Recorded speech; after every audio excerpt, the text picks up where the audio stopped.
Good morning, everybody. Welcome to Thy Strong Word. I'm Pastor A.J. Espinosa. We're reading the entire Bible together, chapter by chapter, out loud, looking at Exodus 37 today. So we saw last time they actually set out to do this work, to build this thing, and everybody gets on board, young and old, men and women. It's not just like the experts here, but everybody who has anything to bring, they're coming, they're bringing this stuff. They're all working together as one. And so today they're actually going to make the ark. And this is, I imagine they must have read this chapter a lot before they made that, what was it, like the 1981 Harrison Ford movie? But maybe we'll end up talking about that later. But so they actually make all these things now, the altar of incense, the lampstand, the table.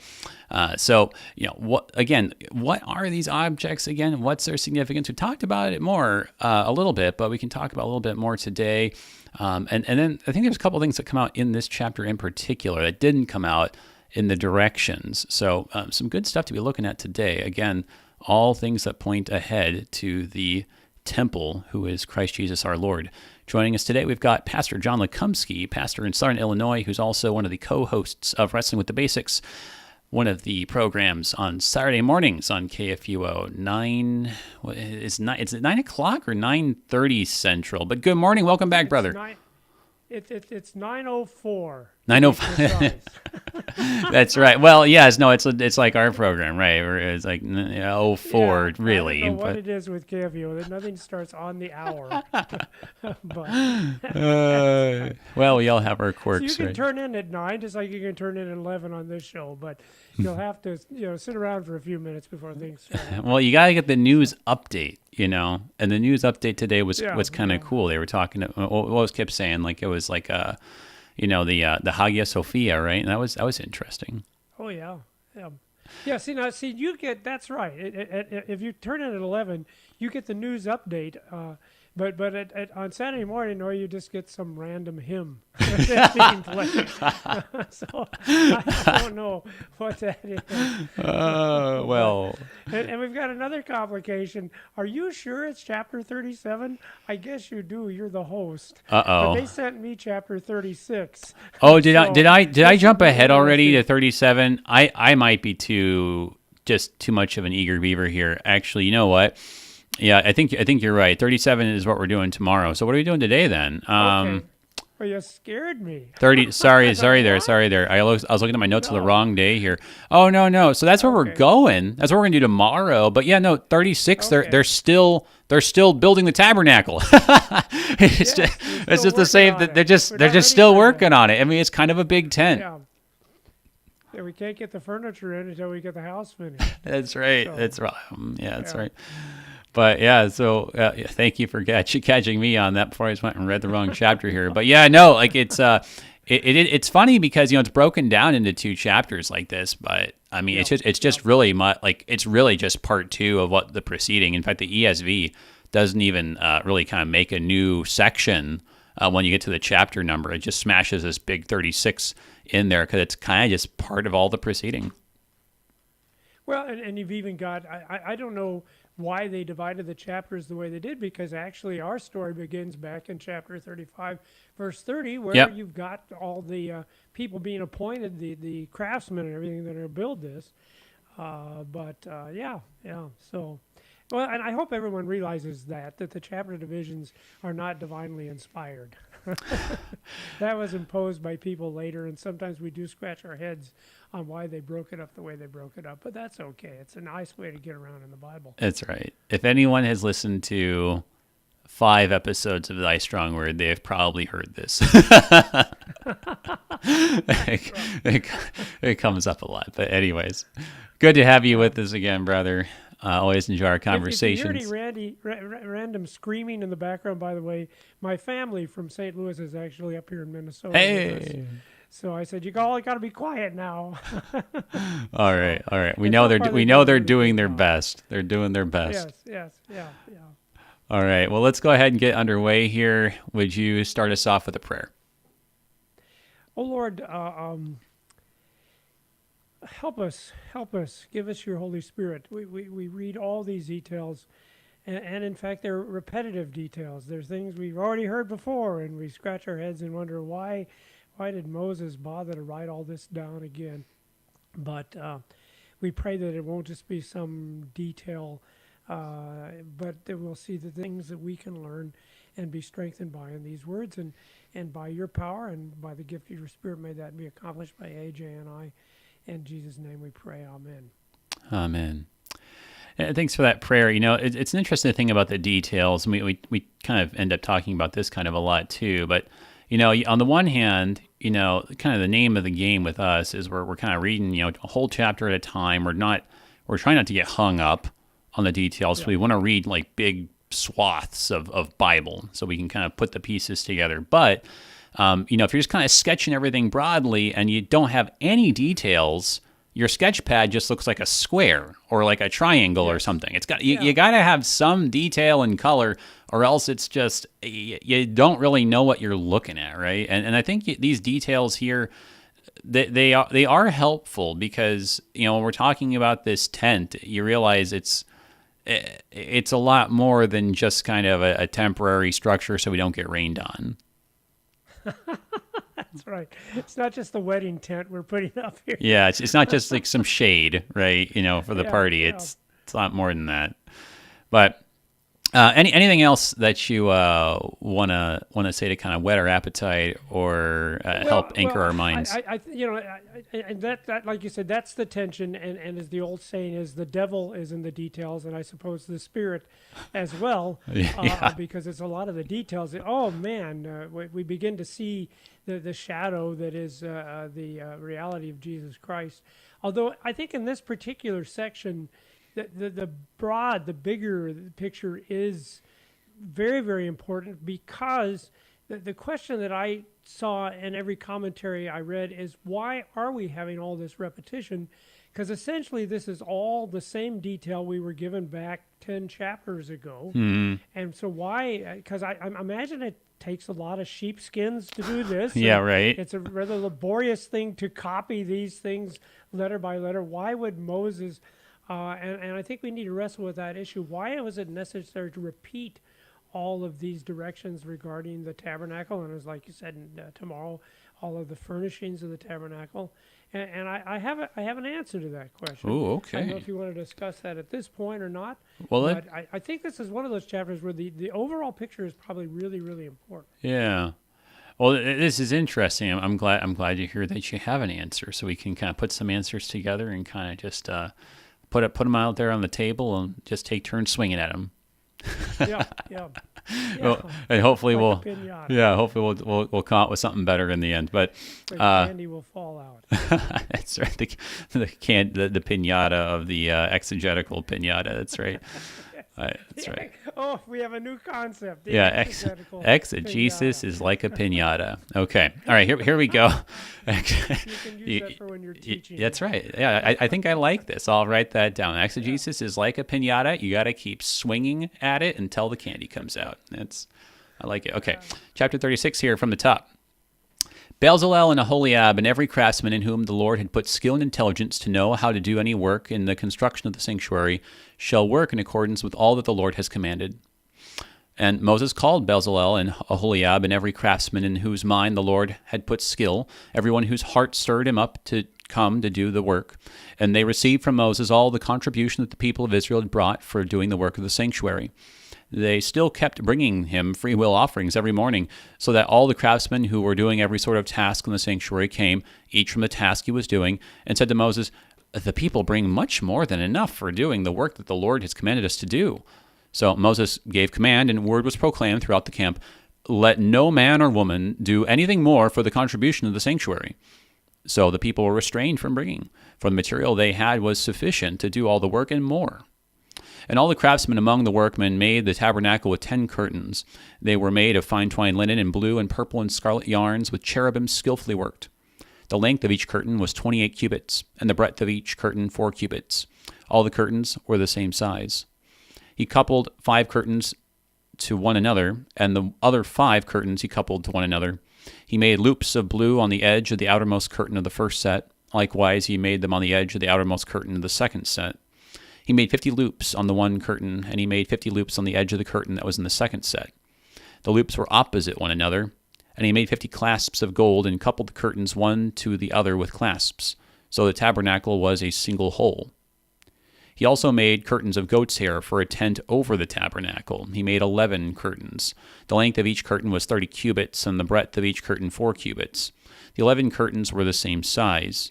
He coupled 5 curtains by themselves and 6 curtains by themselves, and he made 50 loops on the edge of the outermost curtain of the one set and 50 loops on the edge of the other connecting curtain. And he made 50 clasps of bronze to couple the tent together that it might be a single whole. And he made for the tent a covering of tanned ram skins and goat skins. Then he made the upright frames for the tabernacle of acacia wood. 10 cubits was the length of a frame, and a cubit and a half the breadth of each frame.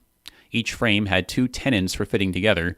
He did this for all the frames of the tabernacle. The frames for the tabernacle he made thus: 20 frames for the south side. And he made 40 bases of silver under the 20 frames, 2 bases under one frame for its 2 tenons, and 2 bases under the next frame for its 2 tenons.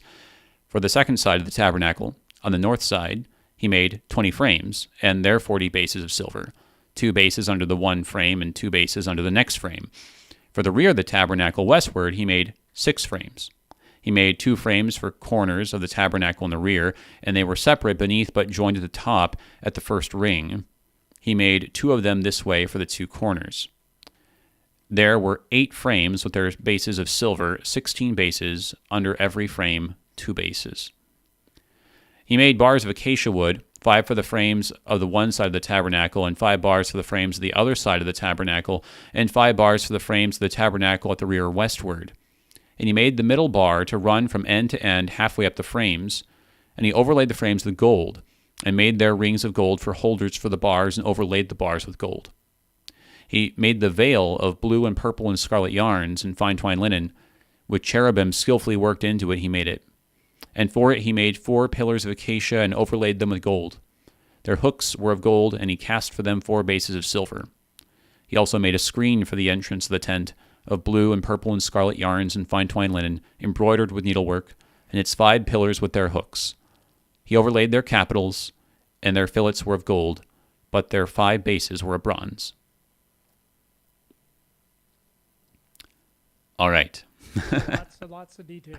Yeah. Lots and lots of details. I think I've said this before, but kind of like when I read a chapter like this, I'm like having all these like kind of traumatic flashbacks of like, struggling with IKEA furniture and tents. It's like, you just kind of like, what bit by bit, and then you're like, this picture does not match the thing they gave me.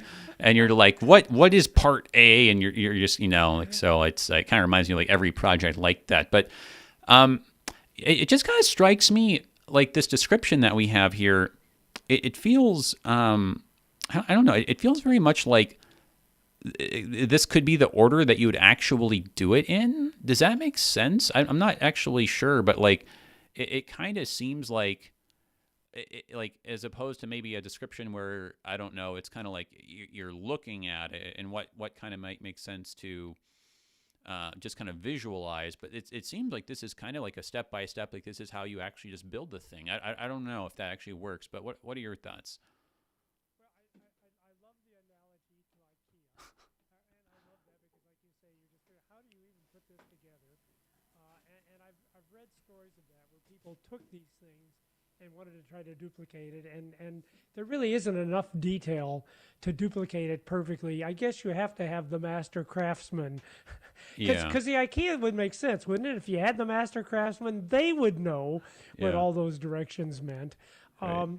But I really like your thought there, because I read that from another commentary, because that's one of the big differences between this and what we had 10 chapters ago. It's in a different order. Yeah. But that was also what that commentator said. That's because this is the outline the master craftsman here, and in fact, there's actually a part of the Talmud where supposedly Bezalel came to Moses and said, "This isn't really how God told you to do it, was it? Because you can't make the furniture first and then build the house. We have to have some place to put the and so That's so in awesome. here the order is reversed. You know, in the original directions you have all the furniture laid out and then the tabernacle. Here you start with the tabernacle and then do all the furniture. So apparently the rabbis would agree with you. This is the practical version here of how it's actually done. Yeah. So Well, and I think to the thing you were saying first, though, that there's not enough detail. I mean, this probably would have been enough detail for the people who are wandering in the desert, right? Or maybe even their descendants a few generations later, right? Who kind of already knew enough. They kind of had like enough context. So like if you just gave them this, they could have maybe figured out the rest, But like for us, just so much later, we would need more detail than this, right? Like, well, of course, us, like we would just need a YouTube video, right? Like, because just forget about building or doing anything if it's written down, But so, I mean, we would need more, but I suspect that this might have been enough actually for them. And in that regard, it is kind of valuable information, like on its own, like even if it is repetitive, like I'll just give like one kind of silly analogy, but I remember it made an impression on me. I think it was in first grade. It was like maybe second grade, but like the teacher, she handed us this test and she said, this is a test that really is just going to be testing, how good you follow directions. And it's just an important test. And here it is. It's like 100 questions long. So yeah, I know it's really long, but what I want you to do is I want you to read over all the directions first and then start taking the test. Very important that you read all the directions first, and then you start taking the test, and you have the rest of the period. And so we embark on this thing, and then so I read over the directions. Like okay, all right, fine. Question 1, question 2, and I'm going through this right, and it's just like I'm like, oh my goodness, my hand is falling off. This thing is forever long. And then the terrifying thing is I'm at question like 20 or something. And I start seeing people like close up their test book, set it aside, put their pencil on top of it, and they just kind of gently fold their hands and kind of just sit like do.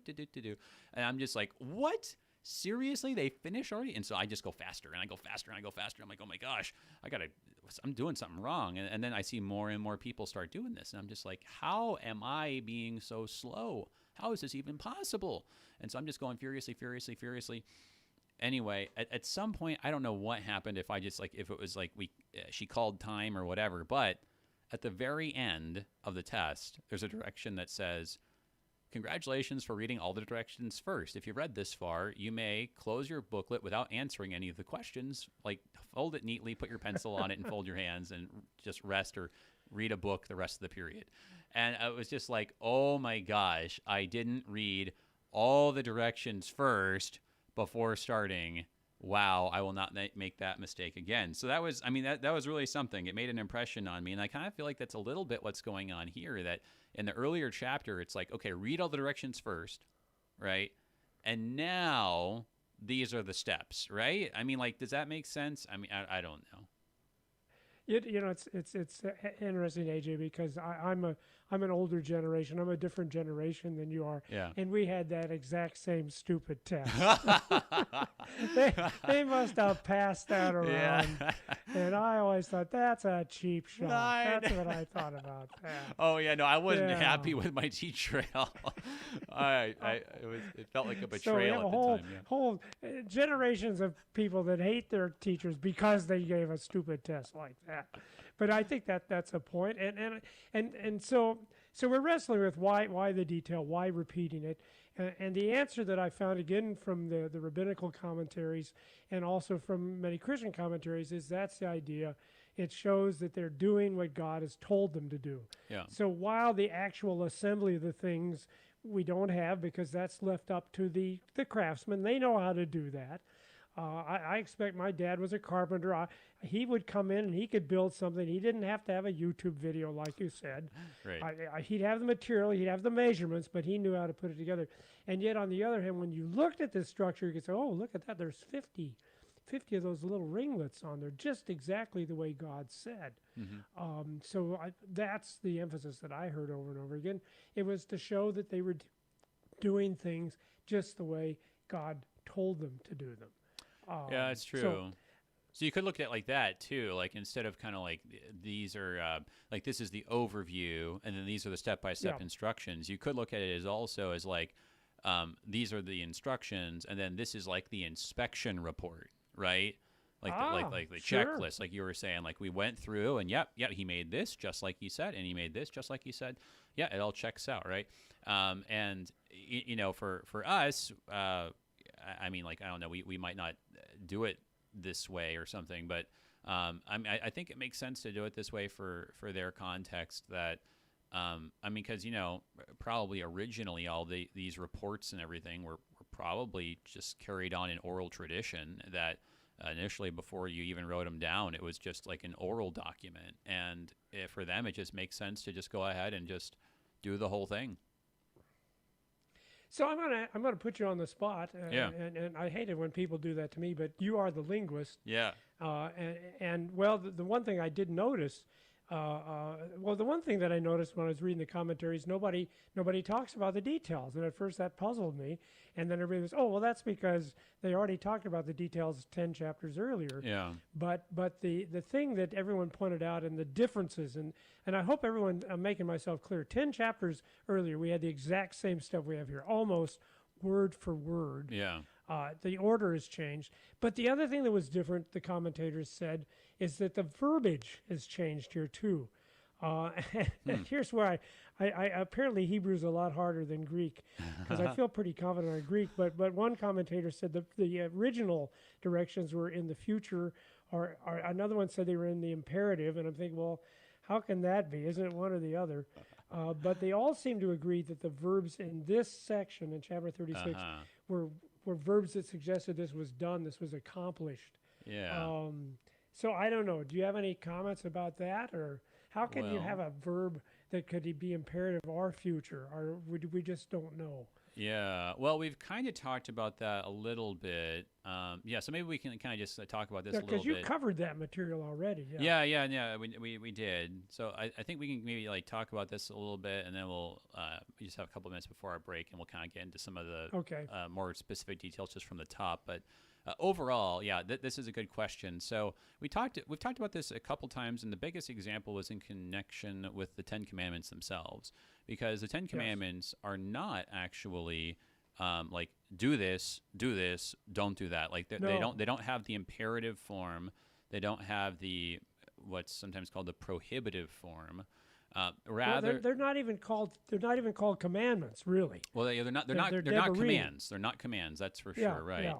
So they're put in this form that's sort of like, well, and this is the thing. You could translate it as you must do this, you must not do that. Kind of like these are the things that are necessary, which is kind of like it's sort of like a statement. I mean, it's a statement that says like what you got to do or not, but it's not kind of like barking orders. Or you could take the form as you'll do these things, you'll do these things on these days, you'll do those things, but you won't do those things, right? So it's just kind of like a description of just kind of like this is how it's going to be in the future, right? And the form is kind of a little bit vague or ambiguous, flexible, put it that way, between the two. And so the same thing is going on there in chapter 26, that it's sort of like, this is what you're going to do, right? And then here it's like, well, they actually went and did it.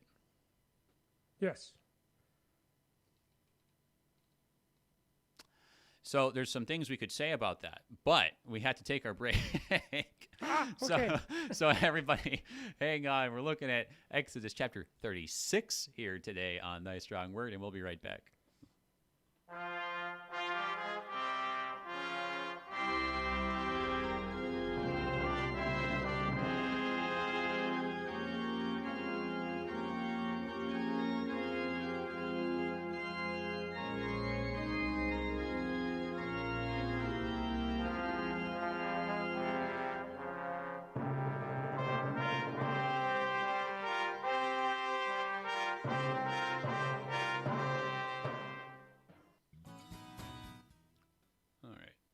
studio for a second here. Okie day. Hooray, Facebook is working again. I'm not sure if it was Facebook, Restream, or my software, which is what do they actually call it here? It's I just call it OBS, but it's like Open Broadcasting Software or something like that. But yeah, anyway, happy to have it working again. Yeah, so that was an interesting point that John just ended on. It's I wasn't, truth be told, I didn't pay that much attention to it. I mean, like, it is, I think, just sort of like, there's just different, it's just kind of like basically just different tenses. Like before it was future and this one's past. But I wonder if there's a little bit more to it. I mean, it'd be interesting to look at that with him. I suppose the biggest difference between the chapters, though, if you were to compare Exodus 36 and Exodus 26, is that here you've got the little bit at the beginning about the people bringing too much, which is kind of an interesting little story right there. And you almost think, like, why even include it, right? Like, is that really that important? Is that really that consequential? Welcome back, everybody, to Thy Strong Word. I'm Pastor AJ Espinosa. We're looking at Exodus chapter 36 today. We're joined by our guest. We've got Pastor John Lekumsky, pastor in Southern Illinois. Well, I guess he lives in Southern Illinois, but right now he's up there with the family and the youngins up there in Minnesota, right? Yes, where it's a wonderful 75 degrees as we speak. So there you go. Nice. Not bad at all. Of course, you probably got nice weather. I keep forgetting you're not in St. Louis. See, people listening to St. Louis are going, "Oh my gosh, it's 90 degrees and 100 degrees." Yeah. It feels like 100. What's the weather like out there on the coast? Oh, well, we have it pretty good a lot of these days in the summer. A lot of our summer days actually start off very nice because we just have this big marine layer, as they call it, that comes over, and it's just gray and cool, and you can just it's very nice. It's like probably like upper 60s, lower 70s. So there you go. Yeah, there you go. But So we're not discouraging people to live in St. Louis area, but at least in the summertime. Of course, you get it all year round. That's the only. We move out of Minnesota right away as soon as October hits because it's going to get really, really cold here. There will be no marine effect. That's right. That's right. But yeah, and there wouldn't have been, I don't think, a marine effect out there in the wilderness when they were building all of these things, including this tabernacle. Which you think to yourself like, oh, that's why they needed a tabernacle, so they could have some shade.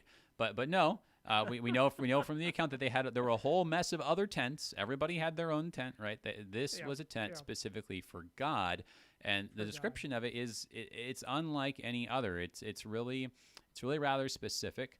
And we were just looking at that, how you can compare. Exodus 36 is, in many cases, word for word, the same as chapter 26.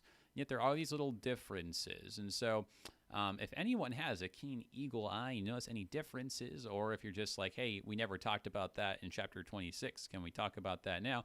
Good opportunity for some questions here. If you're listening live, you can call 1-800-730-2727, or if you're in St. Louis, 314-821-0850. You can also send an email to kfuo@kfuo.org, or you can hop on the live stream, which is, hooray, working again, facebook.com/AJ Espinosa. I want to make sure to thank our underwriters as well, the Lutheran Heritage Foundation. Thank you guys for supporting Thy Strong Word.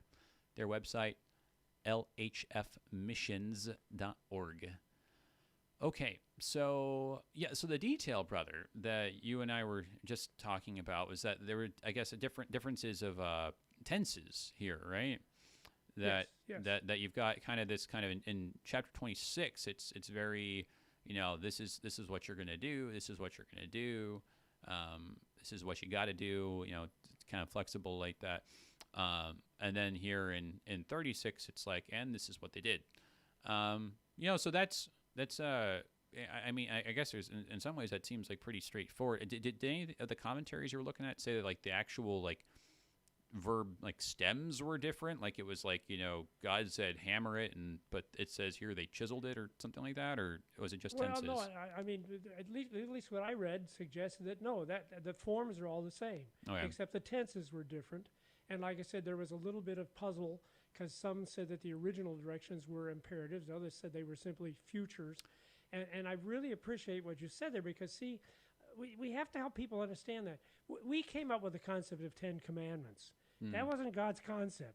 God's concept was, I'm going to give you 10 words, Devarim. Yeah. And I love what you said there. This is how it will be. If you're my people, no, you're not going to be killing and stealing. You just don't do that. I'm not giving it to you to command because this is how you will want to do things.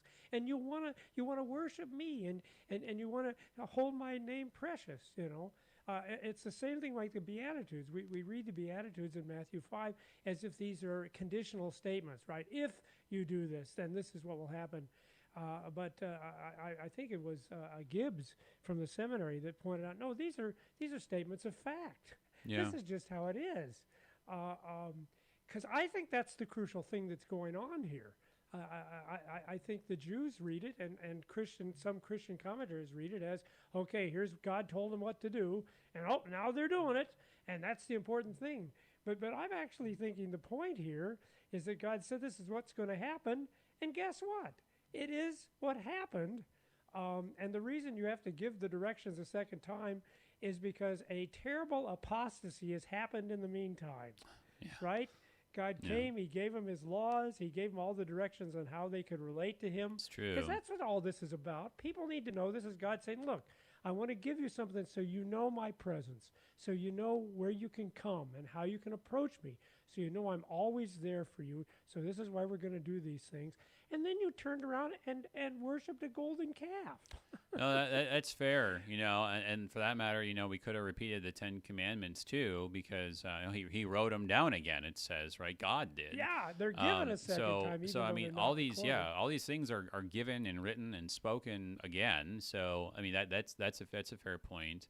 And then the description of kind of like this is what God said was going to happen, and then that's how it happened. I think that in a lot of ways that's a good way. It's a good way too of kind of capturing the whole thing that we saw last time back in chapter 35. How there was all this talk about, what was the phrase here, right? We looked at that, how the word spirit actually gets used, right? It is actually the Spirit of God. And it was like back in 35, and back in verse 21 of 25 or 35, and they came, everyone whose heart stirred him, everyone whose spirit moved him, right? And then later, talking about Bezalel and, who was it? Bezalel and Aholiab, right? It says in 31, he has filled him with the Spirit of God. So like the Spirit's mentioned in both places. And so it's very much like God is the one who's animating the people to do these things. And so, God had a plan, he laid it out, and then he sent the Spirit to make it happen. I mean, in that way, it feels a lot like Genesis. So what we have here is a contrast between the religion of works, and the religion of works is always about you and what you're doing, and the religion of faith, which is the religion about what God does and what God works in us by his Spirit, as you said. So we started off with the religion of works, and of course it went horribly wrong. And it's not that the law that God gave them was bad. Paul actually talks about this in Romans, that the law was good, the law was holy. Of course we don't want to be killing and stealing. Of course we should worship no other gods. But that law does not accomplish anything. Those words are dead in a sense. And all they bring, right, they shut our mouths so that everyone might know that they're sinners before the Lord. So now we come at it again, and now it's God doing his thing. It's not a religion of works. It's a religion of the Spirit, of faith. And what a difference it makes. What tickled me is the first thing, we were going to build a thing to worship, right? We were going to build a golden calf. Right. And so you gave up your earrings, you and your wife and your kids. Apparently the boys had ears pierced too. Right. And I was thinking, that's how it is with idols. That's why we like idols, AJ. They don't ask a lot of us, right? Give a little, throw a little money into the offering plate. Interesting. Spend an hour in church. That's taken care of. That's all idols really want from you. See, what people need to realize is this God that we're talking about here, that we're going to have a description of how to worship him, he wants everything, Yeah. right? He doesn't take a portion of your life. He wants everything in your life devoted to him. That's And interesting. so we've got this. Yeah, go ahead. I was gonna say I hadn't thought about that. That it's true. Like it says, it's like it was like basically jewelry, right? It was like Yes, earrings, bracelets, armlets, like these sorts of things, and yeah. But this, it's like they were bringing large quantities, and in fact, if we go back to the text here, back in the beginning of 36, right? This description Yes. of how they were bringing these offerings every morning, right? That's the description there in 3 and 4, right? They still kept bringing him free will offerings every morning.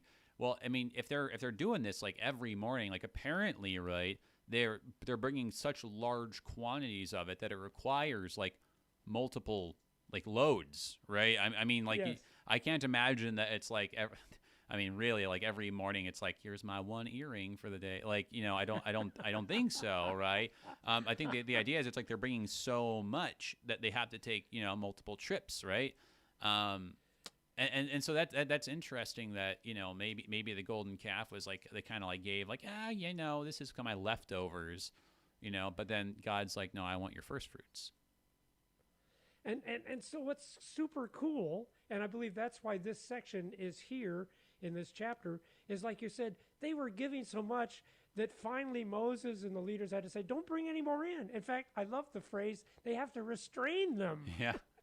Now, how many pastors out there would rejoice if they had to say, "Oh, no more offerings, people! Please, please, no, keep your money. No, you We've need. got That's more right. than enough." That's right. You've got to keep some for yourselves, guys. Just to put food on the table. seriously, But I mean, your generosity. I'm overwhelmed. I know, right? But like, isn't that something too? Just speaking to your what we've been saying about this difference of how like the Spirit has moved people. Like with the golden Yes. calf, it's like they gave up. Kind of like like Aaron was like, just kind of bring some of the extras. How about just the earrings? We're like, okay, yeah, sure, earrings, we that's can right. we can We part didn't with even that. need your right? bracelets, But just your like, earrings. yeah, but isn't it interesting that like, it would have been. I mean, like, there's Aaron kind of suggesting this idea, perhaps because they're like, well, we don't like give up like too much or anything, right? And so there we have a picture, perhaps, where we're kind of being stingy, but here they're being moved to such a degree of generosity that Moses has to tell them to stop. That I mean, and isn't that like an amazing change, right? Like, I mean, if we all just kind of look at ourselves for a second. Wouldn't we like to have that kind of generosity because we have that kind of contentedness, that we could just bring every day truckloads of stuff to God because we're actually just happy without it? Like if we didn't actually need the stuff or feel like we need the stuff to be happy, wouldn't that be a relief? Wouldn't that be liberating to be able to just say, yeah, sure, I'll dump it all out and I don't miss it?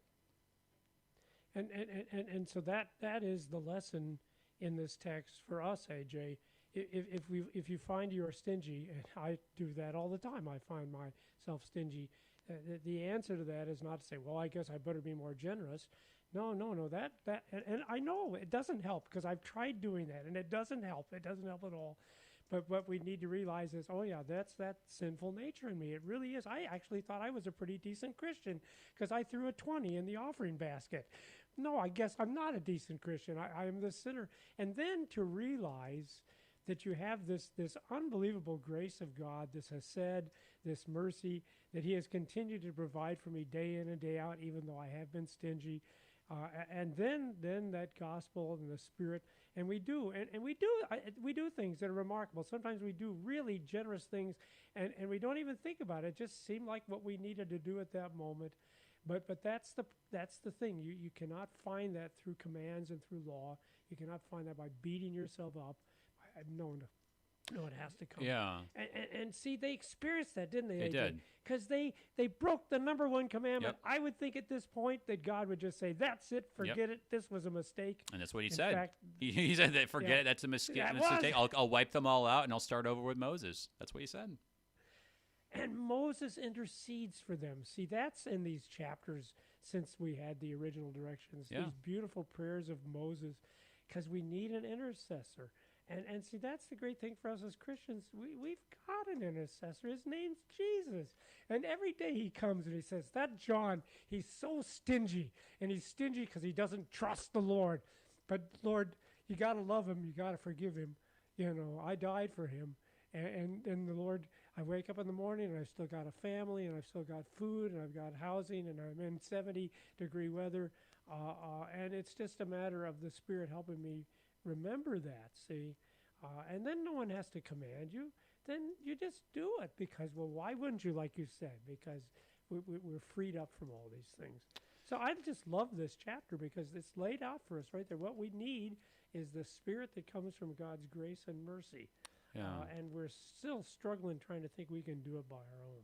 Well, and we saw that, like you were saying, in the intercession of Moses, right? And we had like some really great chapters in there, all about this, and especially like in Exodus 32 and 33, this repeated intercession, right? Where he's, Moses is saying like, God, if you're gonna kill them, you got to kill me too, right? I mean, to think that that's like, right? What a great Christ thing there. Yeah, exactly. Huh? I think that's what Christ said. Like, Father, if you're gonna punish them, you have to punish me. I mean, just to think about that, and that he would rather be punished with us than just enjoy perfection all by itself. I mean, it's an amazing thought.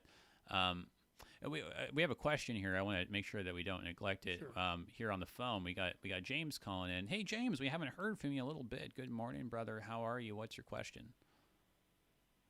I'm doing well. I'm always prompted to call when Pastor Lecompsey is on. Yeah. He helps us grapple with the basics, and wrestle with it. Mm-hmm. So, yeah. Thanks for the plug, James. Helped us very much. Yeah. So, I'd like to ask, a question and divide it between the two of you. Sure. I'd like to know, how does this abundance of giving reflect the abundant life? And for you, brother moderator, I'd like to know, how does past rhetorically reflect that past them burning? Yeah. James, you're kind of breaking up here. You're we heard you really clean at the beginning, but the connection got really bad.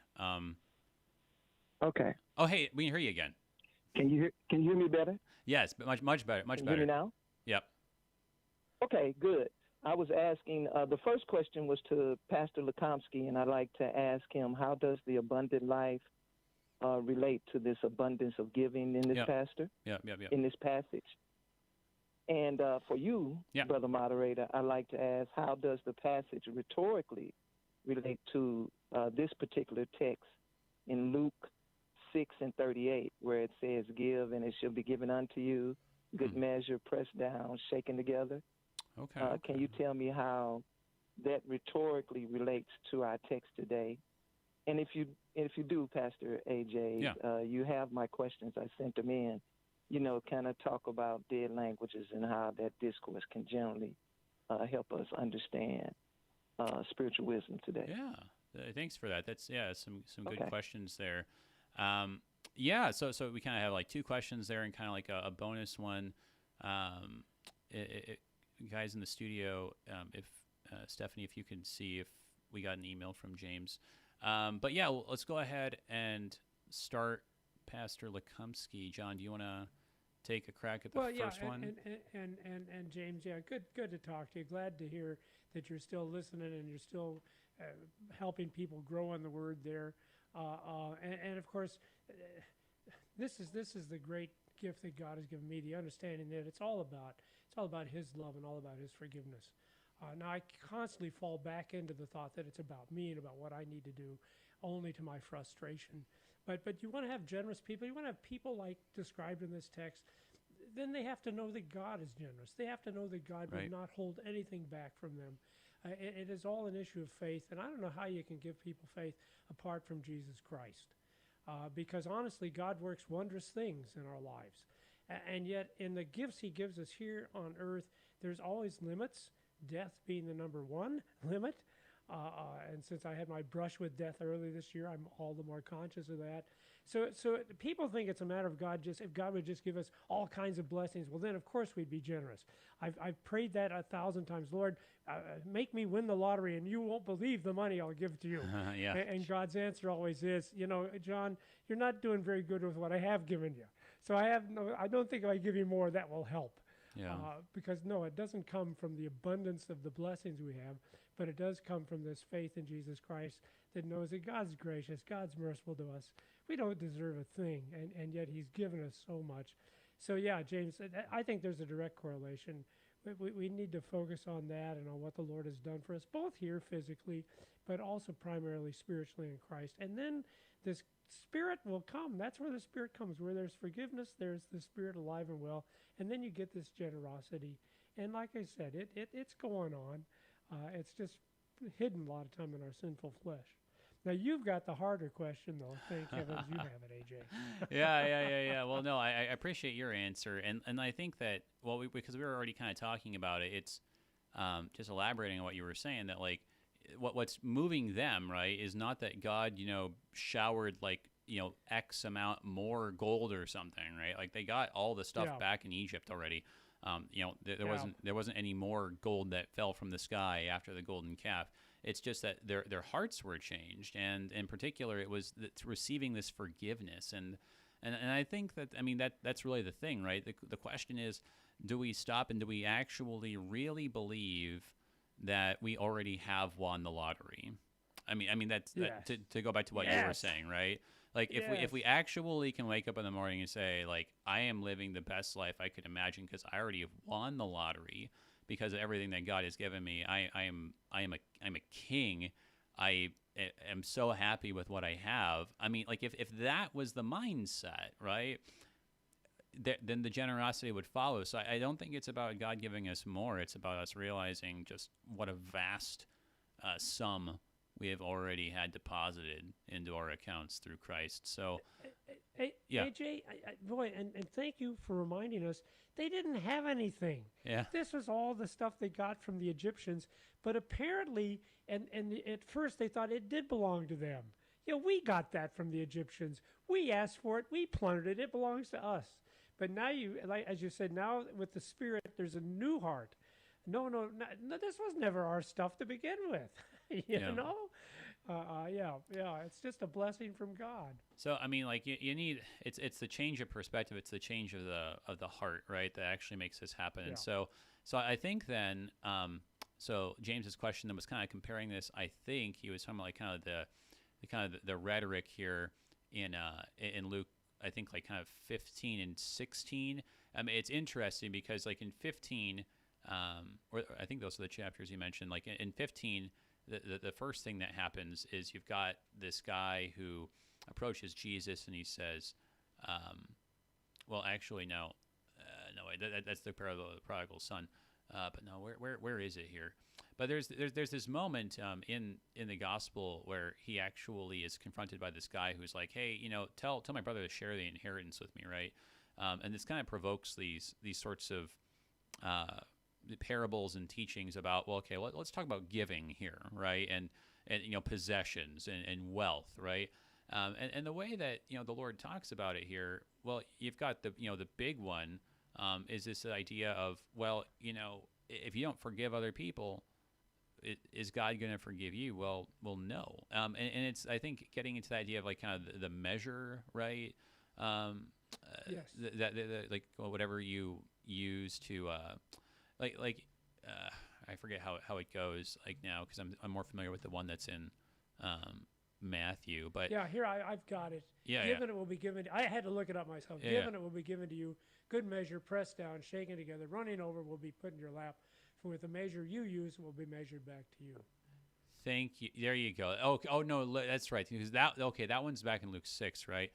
That's right.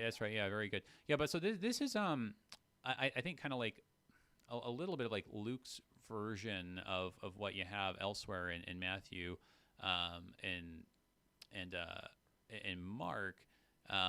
But like I think the idea is, like, in that act of giving, right? I mean, it's really reflecting the condition of your heart. And so if you're being stingy with people, right? I mean, so this isn't so much, I don't think, like God's just kind of looking down, being like, okay, how much is he going to put in the plate, or how much is he going to give the guy on the road, right? Like, oh, he gave him that much, okay, add that to his credit, right? Like, it's not so much that, and it's sort of like we're kind of like, I mean, there is that kind of language or metaphor there, just it's kind of like a certain angle on it, but I don't think it's as much that so much as it is if we, as we give, are stingy, right? And we're like, oh, I don't know. Well, that reflects already the condition of our heart, and it's a terrible condition of the heart to have, because, like we were saying, it means if you could win the lottery tomorrow and you wouldn't be happy. I mean, ultimately, you'd be happy for like a minute, and then you'd be back to being miserable again because you can't be content with anything. And so, I mean, really, I think this kind of like gets down to it, whether it's like with giving or with judging. Also, in the context of Luke 6, that if we feel this need, this desperate need to like cling on to this stuff or to cling on to our pride, I mean, it just reflects how God has not had his way with us in transforming our heart. So what a curse that is. So that's a law statement. It is a true statement, by the way. The more generous you are, usually the more things work well for you. The problem is when I hear that statement, I realize, oh man, I'm really in a pickle, because I'm not very generous at all sometimes. But like you said, that's to make us realize, okay, we really do have a problem. Sin isn't just things that we confess at the beginning of a worship service. Sin is a reality. And then I look at this passage from John 3, verse 34, where it says, for God gives the Spirit without measure. So if you're having problems with these things, well, I know where you go. You go to the Lord. You pray to him.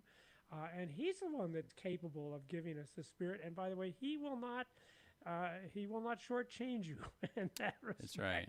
He loves to give it without measure. And in fact, he does, doesn't he? In the forgiveness and the grace of Jesus Christ. There is no measure given there. Well, so that's the contrast. Yeah. When you do it your way, well, then it's always going to be measured out. When you do it through Jesus Christ, then there is no measure. Well, I mean, it's just like we were saying, it's just unlimited. Like when your heart's transformed and your spirit is stirred up like this, you become wealthy, because wealth is really the only thing that wealth really consists in is contentment.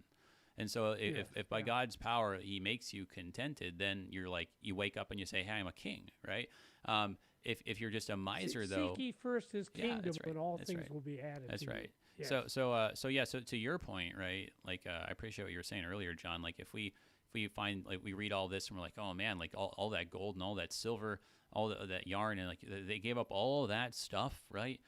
Just basically all their most precious things, they gave all of that up for this tabernacle, and we're kind of thinking to ourselves like, oh gosh, like I don't know how much I'm giving, or like, and if that's what we're doing, then we gotta say, hey, look, we got to go back and we got to realize that was us who built that golden calf, and that was us who committed idolatry, and that was us that should have been just wiped off the face of the earth, but Moses and Christ made intercession. We got to go back and see just what kind of riches we've been given, not gold or silver, but with the holy, precious blood and innocent suffering death of Jesus Christ. And when we go back to that changes the way that we do our accounting.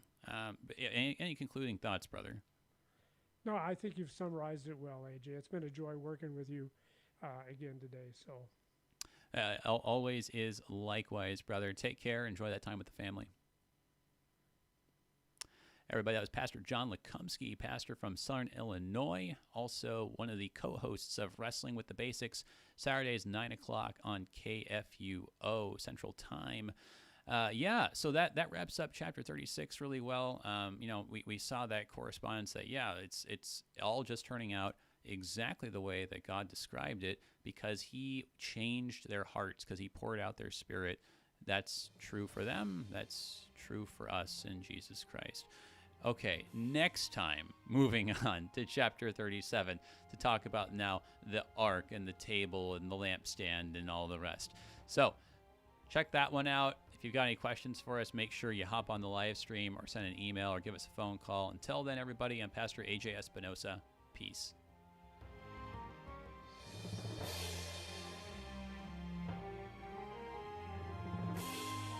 You've been listening to Thy Strong Word, produced by the Lutheran Church